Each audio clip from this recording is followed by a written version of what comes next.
Là, ça fait depuis septembre qu'on est à l'église de Saint-Malo. Je suis actuellement pasteur stagiaire, donc en formation. Avant, on était sur Brest. On a passé quelques années à Brest. Durant mon travail précédent, j'étais dans la Marine nationale. Donc forcément, au niveau affectation, on n'avait pas 3000 choix, c'était Brest ou Toulon. Donc on était à Brest, c'était plus sympa. Et on est originaire en fait des lieux. La famille de ma femme est d'Échange-Hérault, à côté de Dinan. Et moi, un peu plus loin, Montauban de Bretagne, tout ça. Donc c'est une grâce d'être ce matin ici pour vous apporter la parole de Dieu. Donc c'est vraiment une vraie bénédiction d'être dans cette église. Donc j'étais venu juste une fois, parce qu'il y avait eu une conférence. Donc vous avez l'église, ça bouge, c'est super ici. Donc il y a de belles choses à prévoir, je pense aussi pour l'église de Dinan. Et du coup, le message que je voulais apporter s'intitule « Que les os prennent vie ». Donc O-O-S, os. On va dire os, ça sera plus simple. Et on va se baser donc sur Ézéchiel, le chapitre 37, versets 1 à 14. Donc pour ceux qui ont leur Bible, c'est pas si bien.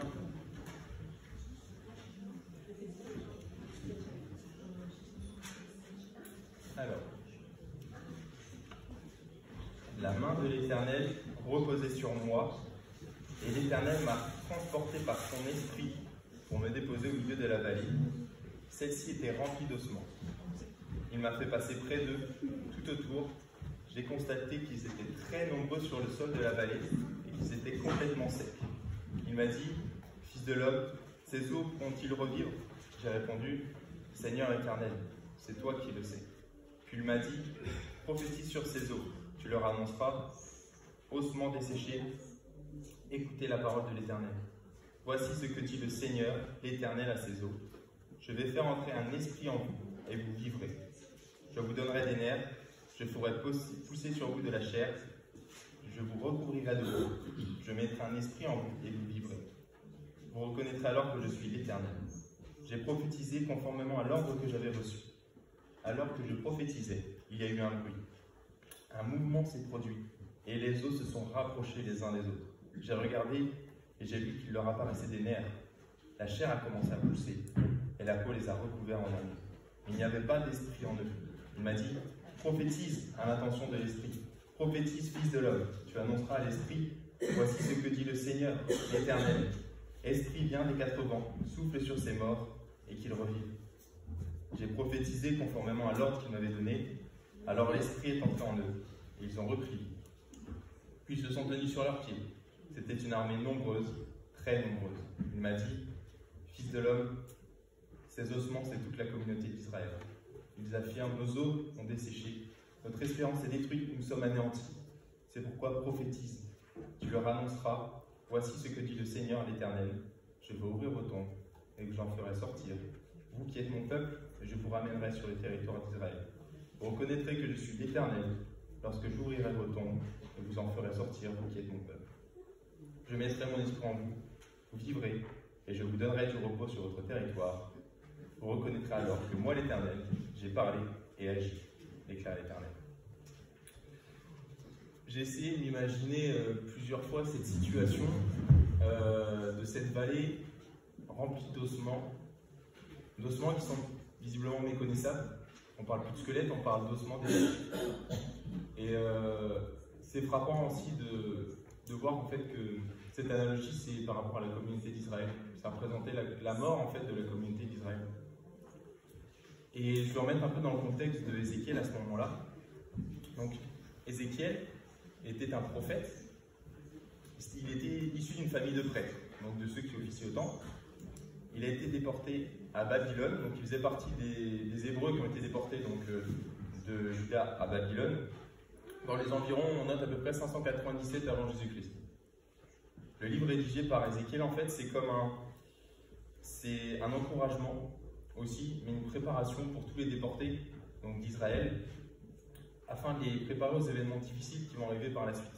Donc c'est vraiment un livre prophétique, dans le sens où il prépare les Israélites à la destruction du temple de Jérusalem quelques années plus tard, en 586. Et pourquoi il y a eu ce moment-là? En fait, à l'image du royaume assyrien qui précédemment a été envoyé comme jugement par Dieu pour Israël. Là, c'est le royaume en fait, de Babylone qui a été envoyé en jugement sur Juda, parce que Juda s'était éloigné de Dieu. Pour mettre aussi un peu au niveau géographique, à ce moment-là, en fait, le peuple était divisé en deux parties. Il y avait un royaume du nord qui s'appelait Israël, et le sud c'était Juda. Donc Juda, c'est où il y avait Jérusalem. Donc c'est pour ça qu'on parle plus précisément de cela. Mais dans ce livre, toutefois, il y a une espérance, c'est une restauration du peuple de Dieu. Et en premier point, j'avais noté de raviver ce qui est mort. Ézéchiel, comme on le disait tout à l'heure, a été transporté dans une vallée remplie d'ossements. Comme je disais, si on précise que c'est des ossements, c'est parce que ça ne ressemble plus à des squelettes, c'est que c'est éparpillé, c'est qu'on n'en a même plus connaissance, et que ça fait peut-être un moment, c'est là, donc déjà pour qu'un corps, déjà, il serait juste que ça devienne un squelette, puis après que les ossements, il y a quelques temps quand même. Donc ça signifie aussi une mort d'Israël depuis plusieurs temps. Et Dieu demande à Ézéchiel si ces os, donc si le peuple d'Israël pourra revivre, s'il y aura une opportunité que ceux qui est mort revivent. Et Ézéchiel, lui, connaît la volonté de Dieu, il sait bien que toi seul le sais, mais oui, c'est possible en fait.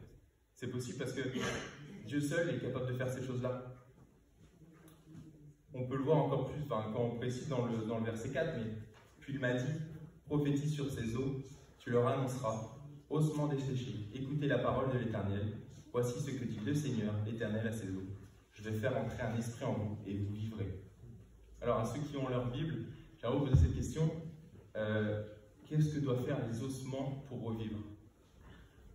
Qu'est-ce qu'ils doivent faire? C'est plus simple quand vous avez votre Bible pour lire. Là, ils doivent se rassembler et avant tout, c'est écouter la parole de l'Éternel. C'est ce qui dit écouter la parole de l'Éternel. Et ce mot écouter qu'on utilise en français, il est particulier. Le mot qui était utilisé en fait dans la première écriture du livre en hébreu, c'était le mot shama. Et le mot shama en hébreu signifie en fait plusieurs termes. Il signifie, tout d'abord, il a la notion d'entendre, d'écouter et d'obéir.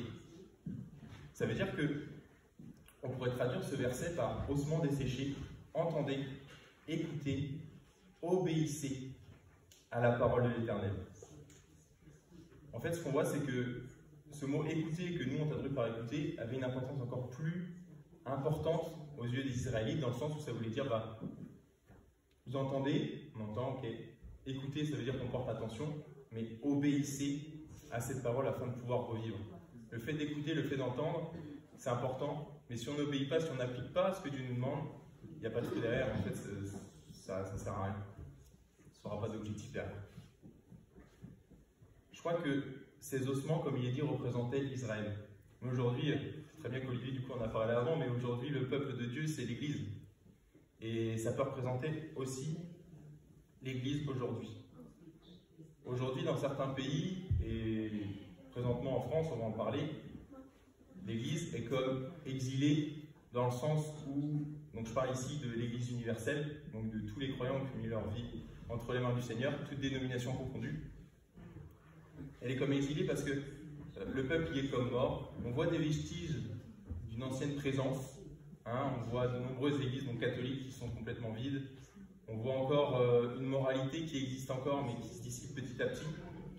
Et ça, c'est parce que l'Église aussi en fait se disperse et l'Église est comme en exil, elle n'est plus présente là où elle devrait être. Le peuple de Dieu, il est comme mort. Et combien d'églises locales, donc, je parle de toutes les églises locales, pareil en toutes dénominations confondues, ne produisent plus de fruits? Combien on voit d'églises locales qui sont vides, qui sont remplies, c'est pas, j'attaque pas les vieilles personnes, mais remplies de vieilles personnes au final, donc qui vieillissent, et où il n'y a plus de jeunesse en fait dans ces églises, et donc des églises qui sont vouées à mourir à terme. Donc quand on est dans ce sens-là, ça veut dire qu'il y a un problème en soi, parce qu'on est censé, l'église locale est censée représenter le peuple de Dieu en général. Donc il est censé avoir des jeunes, il est censé avoir des anciens, il est censé avoir des gens de 40 ans, de 50 ans, de tout l'âge et de toute couleur de peau. Et regardons nous-mêmes à nos églises. Est-ce qu'elles sont en bonne santé? Moi je parle par exemple je ne connais pas vraiment l'église de Dinan, mais sur l'église de Saint-Malo, on peut se poser cette question, est-ce qu'elle est en bonne santé? Est-ce qu'il y a une croissance spirituelle de chacun des croyants? Est-ce qu'il y a également, on y fait des fois l'impasse, mais une croissance numérique? En fait, une église en bonne santé aura naturellement une croissance numérique. On ne peut pas se dire qu'une église est en bonne santé si elle décroît numériquement, si on perd des gens, ou alors s'il reste à un niveau, on va dire, en stand-by, à avoir le même nombre de personnes.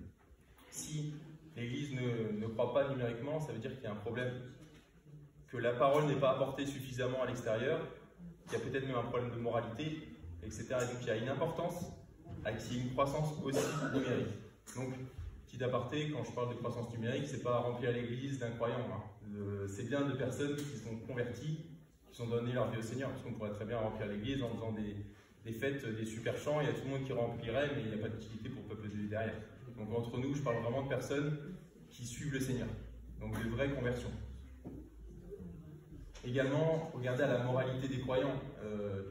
Il y a voilà, on est un peu moins touché dans un mouvement évangélique, mais il y a des églises au niveau moralité qui sont extrêmement changeantes et qui suivent les moralités de ce monde, qui au final, voilà, les moralités de Dieu, la Bible elle change pas, Dieu change pas, donc on doit avoir les mêmes standards de moralité par rapport à la vie que ce soit aujourd'hui ou il y a des 1000 ans.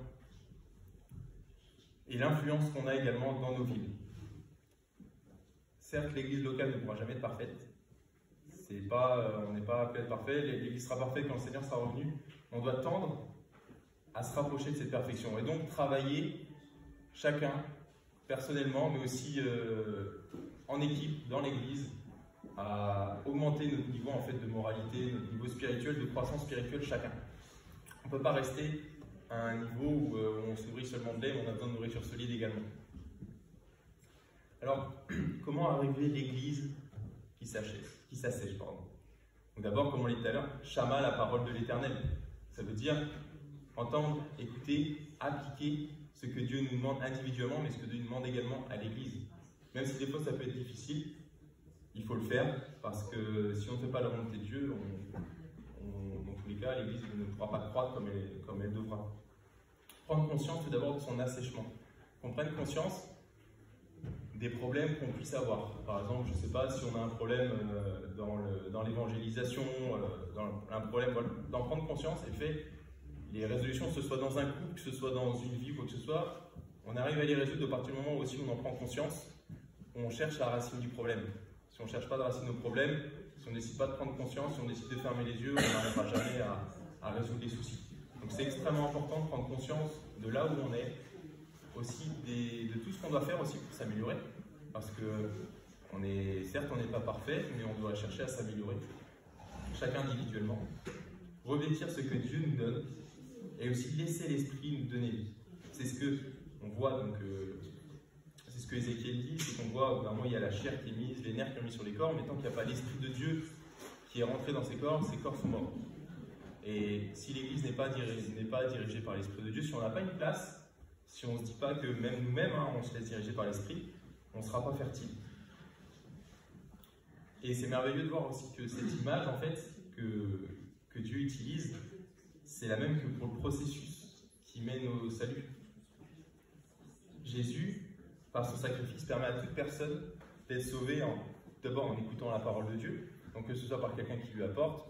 Par maintenant, il y en a beaucoup, nous on l'avait vu à Brest, mais il y a des gens qui sont convertis pendant le confinement via Internet, en écoutant des prédications sur Internet, et après ils ont été à l'église et voilà, ils ont été baptisés par la suite. Il y a beaucoup en fait de choses maintenant qui permettent d'apporter l'évangile à énormément de personnes, et donc initialement il faut avoir entendu la parole de Dieu, sinon on ne peut pas suivre le Seigneur si on ne sait pas ce qu'il nous demande.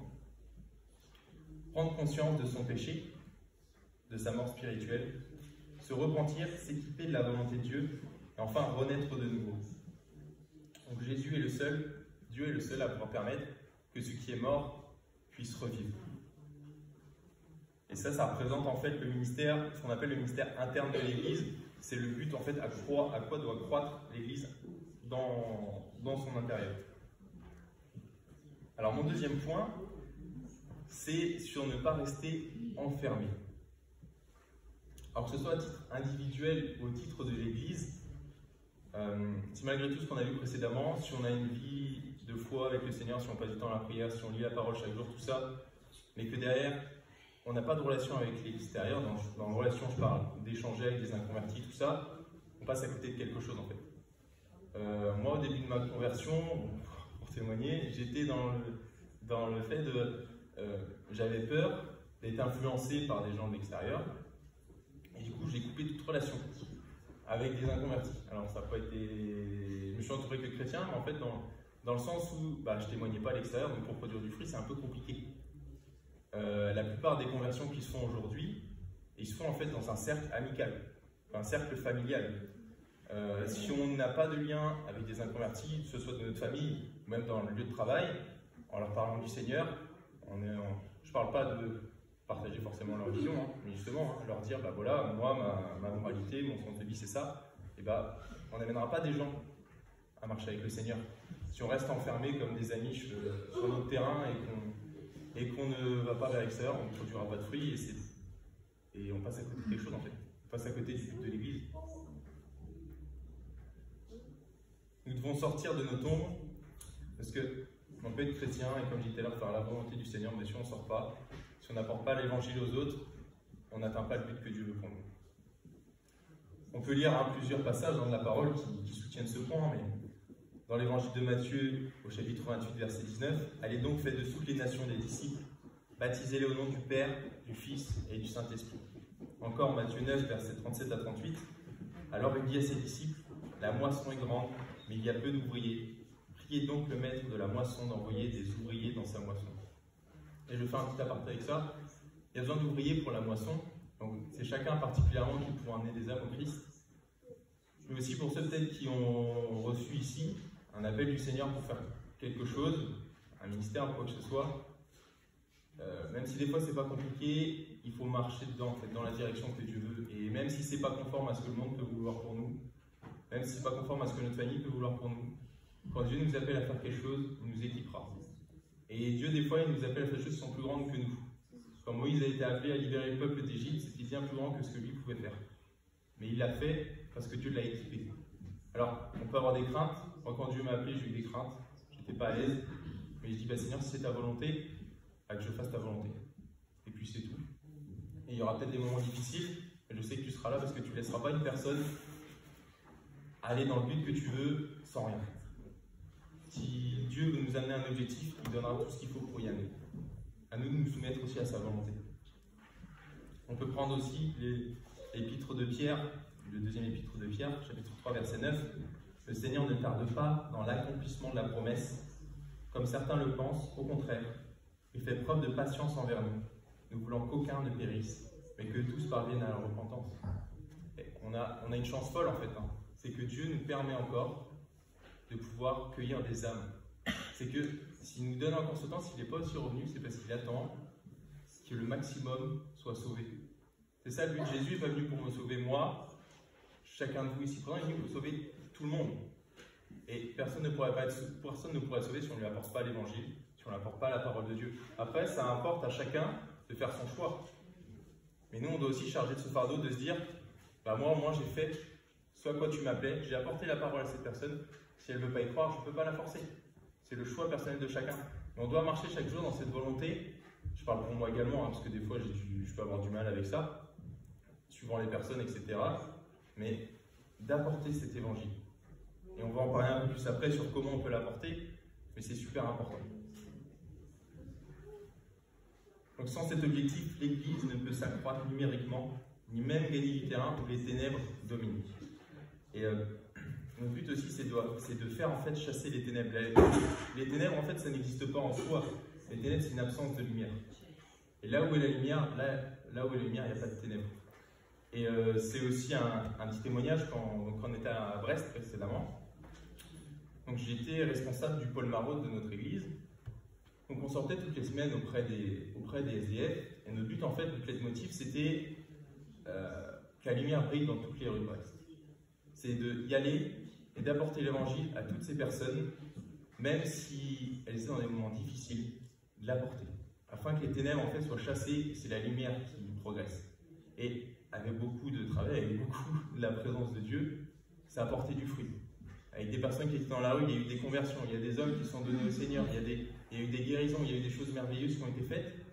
parce qu'on a décidé de se soumettre à un moment à la volonté de Dieu, et même si ce n'était pas notre volonté. Même si on sortait et qu'on n'était pas à l'aise parce qu'on était fatigué, parce qu'il y avait la journée de boulot avant et qu'on était claqué, on le faisait parce que c'est ce que Dieu voulait.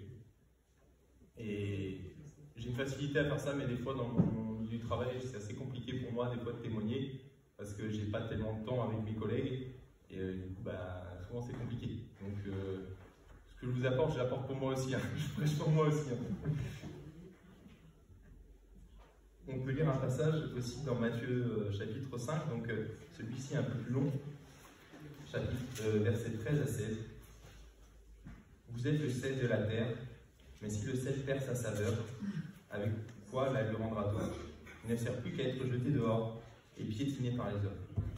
Vous êtes la lumière du monde. Une vie située sur une montagne ne peut pas être cachée. On n'allume pas non plus une lampe pour la mettre sous un seau, on la met sur son support. Elle éclaire tous ceux qui sont dans la maison. De la même manière, votre lumière brille devant les hommes, afin qu'ils voient votre belle manière d'agir, et qu'ainsi, ils célèbrent la gloire de notre Père Céleste. Vous êtes le sel de la terre. Et c'est une question que j'ai envie de vous poser, alors j'attends des réponses. Sur à quoi sert le sel? Donner de la saveur, ouais. Ouais. Conserver la nourriture. Bah, c'est bon, j'ai les réponses à ce que vous voulez. Le sel, en fait, ça préserve, il préserve et assaisonne. Le côté préservé, on l'a un peu oublié chez nous parce qu'on a le frigo, on a toutes ces choses-là. Mais avant, beaucoup de choses se conservaient en fait dans le sel. Il y avait des grands bacs, hein, la viande se mettait dans le sel, et même encore aujourd'hui, que ce soit le jambon sec, le jambon de Bayonne, toutes ces choses-là, c'est asséché et c'est salé pour que ça soit conservé plus longtemps. Et on doit servir à ça en fait. On doit préserver et assaisonner le monde. Donc le disciple doit être un élément assaisonnant de décence et de fidélité dans un monde souvent caractérisé par la dégénérescence et la malhonnêteté. C'est notre monde d'aujourd'hui. On doit représenter la stabilité et la préservation des standards de moralité dans un monde aux valeurs morales changeantes. Aujourd'hui, les valeurs morales changent à tout va. D'année en année, il y a des choses qui sont autorisées, puis après c'est bien, en fait, non, c'est pas bien du tout pour nous, mais il y a des choses qui sont bien, voilà. Les valeurs morales en fait changent, on force même chacun à changer de valeur morale, et on ne doit pas agir comme ça en tant que chrétien, c'est qu'on doit être fixe sur la parole de Dieu, sur la morale que Dieu nous demande, et dommage, si malheureusement ça ne plaît pas au monde, on doit d'abord suivre Dieu, et voilà, si c'est pas conforme à ce que Dieu nous demande, c'est dommage pour les autres. On doit représenter la vérité au monde. On est les gardiens de cette vérité qui est l'évangile, qui est cette bonne nouvelle. On doit la représenter au monde, dans le sens où si nous n'allons pas, et si nous n'apportons pas cette vérité au monde, qui la fera? On est le christianisme, ceux qui suivent le Seigneur sont les seuls à avoir la vérité. Il n'y a pas d'autre chemin qui apporte la vérité. Jésus est le chemin, la vérité et la vie. Il n'y a pas quelqu'un d'autre qui est le chemin, la vérité et la vie. Et ça, c'est un point d'honneur et on doit rester ferme là-dessus. Donc le sel assaisonne en silence, mais efficacement. Et j'ai noté ça qui souligne la proclamation de l'évangile par l'exemple. Dans ce passage, on parlait aussi de la lumière. Alors, deuxième petite question, je crois que j'aurai les réponses rapidement aussi. À quoi sert la lumière? À éclairer. Okay. Yes. Donc la lumière, c'est ça, elle sert à éclairer, à être visible. On doit être visible dans notre proclamation de l'évangile, donc de soutenir notre message par un comportement cohérent. Ce qu'on dit, ce qu'on apporte, ce qu'on vit à l'église, il faut avoir un comportement cohérent dans la semaine. On ne peut pas prier, on ne peut pas être là à dire Seigneur, voilà, je veux faire ta volonté, puis faire n'importe quoi dans la semaine en fait. Ça n'a aucun but. Moi particulièrement, ça, je l'ai utilisé, ça m'embête un peu pour ne pas dire ça m'énerve, mais fais ce que je dis et pas ce que je fais. J'ai vu beaucoup ça quand j'étais enfant. Ne bois pas alors que la personne elle boit beaucoup, ne fume pas alors que la personne elle fume, ne fais pas ci alors que la personne elle fait. En fait, ça n'a aucune efficacité. Le fait ce que je dis, pas ce que je fais, ça ne sert à rien. Et quand on est parents, on le voit encore plus avec les enfants prennent exemple sur tout ce que l'on fait. Nous on le voit avec notre fils.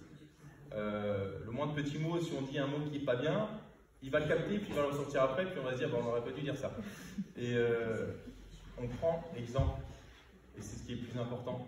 On se construit sur des exemples. On ne peut pas se construire sur des « fais ce que je dis et pas ce que je fais ». Parce que dans tous les cas, on ne peut pas être crédible. On ne pourra pas revenir vers cette personne en disant « oui, mais je t'avais dit par exemple de ne pas fumer, ouais, mais toi tu fumes, alors comment tu fais ?» Ah bah, voilà. Donc, je prends la cigarette, parce que j'ai plus le commun aujourd'hui ou quoi que ce soit, mais pour plein de choses. Donc, c'est super important d'être un exemple. On doit vivre dans la bonté, dans la justice et la vérité. On doit rechercher en fait ces valeurs, à être bon, à être juste, même avec celui avec lequel on a du mal. On ne peut pas être bien avec tout le monde, dans nos relations de travail, à l'école, au lycée ou quoi que ce soit, on ne peut pas être bien avec tout le monde parce que forcément il y a des gens qui peuvent ne pas nous aimer pour des raisons des fois qui sont incohérentes ou qui n'existent même pas. Mais il faut être capable d'être bon et juste avec ces personnes aussi. Parce que ça, c'est des valeurs qui n'ont rien à voir avec les valeurs du monde, des valeurs qui viennent de Dieu. Et on doit faire des actions soutenues par notre foi. Alors, il y a différents moyens. J'ai fait une liste qui n'est pas forcément exhaustive, hein, mais prêcher l'évangile de Christ, donc faire prêcher forcément à l'église, mais prêcher autour de nous. Ça puisse être prêché, ça se fait de plus en plus, hein. Il y en a qui prêchent dans la rue, avec plus ou moins de problèmes des fois. Témoigner personnellement pour Christ, comme on l'a dit tout à l'heure, le cercle familial, le cercle proche, c'est là où il y a le plus de conversion. Donc, c'est super important de témoigner à nos familles, témoigner à nos amis. Évangélisation de rue, par exemple, la distribution de flyers, de témoignages pour le salut. D'accompagner des inconvertis dans des réunions d'évangélisation. Également, donc, j'ai mis parce que c'est ce que j'ai vécu, de servir auprès des démunis pour leur apporter l'espérance de Jésus-Christ. Parce que quand on n'a rien, en fait, l'espérance de Dieu, ça fait tout. Et on le voit encore plus. Et nous, on voyait encore plus à Brest. Et ces personnes qui n'avaient rien, mettre leur espérance en Dieu, c'est tout ce qu'ils pouvaient faire, en fait. C'est à partir du moment où tu es limité, quand tu n'as plus rien, je mets mon espérance en Dieu, puis ça produit du fruit. Donc, c'est pour ça que c'est important, c'est aussi un moyen d'être une vraie lumière dans ce monde. Donc, comme on l'a vu précédemment, et comme on le sait tous, on vit dans un pays qui a besoin d'entendre l'évangile. Moi, je suis particulièrement attaché à la France. J'y suis né, je l'ai servi dans l'armée pendant 9 ans. Donc j'ai un attrait particulier pour ce pays, forcément. Et je sais qu'il a besoin. Parce que j'ai vu, je sais qu'il y a une immoralité particulière aussi dans ce pays, on le sait tous.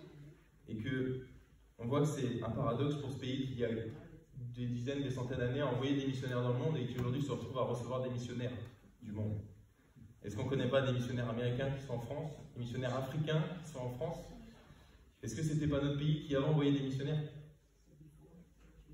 C'est quand même super triste en fait d'en arriver là et de se poser cette question que est-ce qu'on ne serait pas des missionnaires nous autour de nous? Des missionnaires pour notre pays, pour la France. Et c'est important de se saisir de ça, d'être en fait ceux qui vont faire revivre cette église en France. L'église a souffert en France, elle s'est asséchée. Et elle a besoin de reprendre vie pour gagner des âmes et gagner du terrain. Et seul Dieu peut faire cela. Seule l'œuvre de Christ à la croix permet de ressusciter ce qui est mort. Et on doit vouloir et œuvrer pour une croissance du peuple de Dieu en France, pour plus d'églises locales, pour plus de conversions. On doit prendre conscience chacun qu'on a besoin de l'aide de Dieu pour ces choses, parce que tout seul on n'y arrivera pas. On doit, comme on l'a dit tout à l'heure, chama la parole, l'entendre, l'écouter et y obéir, être des exemples. On doit se revêtir de ce que Dieu nous donne, du corps qu'il veut pour l'Église, et laisser l'Esprit de Dieu nous guider, afin qu'on porte du fruit. On l'a vu tout à l'heure, on doit être le sel de la terre, assaisonnant, efficacement et en silence, proclamant par l'exemple. On doit y associer la lumière, visible, liée à un comportement cohérent, ne cachant pas notre foi, mais recherchant à témoigner au plus grand nombre. Les emmener à cette prise de conscience, à la repentance et à la nouvelle naissance. Christ est la tête, nous sommes le corps. Alors, je peux vous dire que la tête est bien vivante, Christ est bien vivant, alors le corps doit être vivant aussi. Alors qu'on puisse aussi chacun, à notre place, se revêtir de vitalité, vivre, afin que le corps soit complet et qu'on puisse aller dans la mission que Dieu veut pour nous. Amen. J'aurais aimé prier dans cette direction.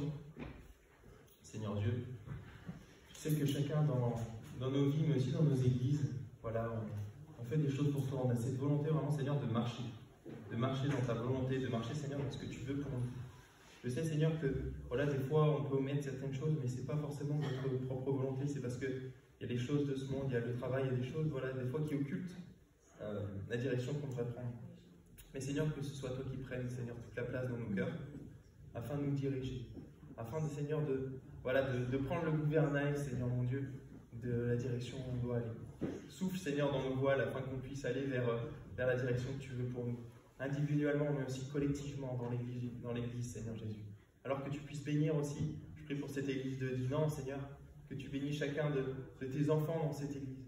Que tu bénisses, Seigneur mon Dieu, voilà, afin que tout soit fait pour ta gloire, Seigneur Jésus. Je sais qu'il y a cette volonté merveilleuse ici, Seigneur, et on l'a vu avec ce feu pour la louange tout à l'heure, mais toutes ces choses aussi, Seigneur, cet enseignement super d'Olivier tout à l'heure, je crois, Seigneur, que tu bénis. Que tu mets ici, Seigneur, des chrétiens afin de baser solidement, Seigneur mon Dieu, dans cette région de Dinan, un peuple pour toi, mon Dieu. Alors je bénis et je te glorifie aussi, Seigneur, pour le plan que tu as pour cette Église, pour nos Églises et pour ton Église universelle, Papa. Alors que ton nom soit béni, que ton nom soit loué, Jésus. Amen.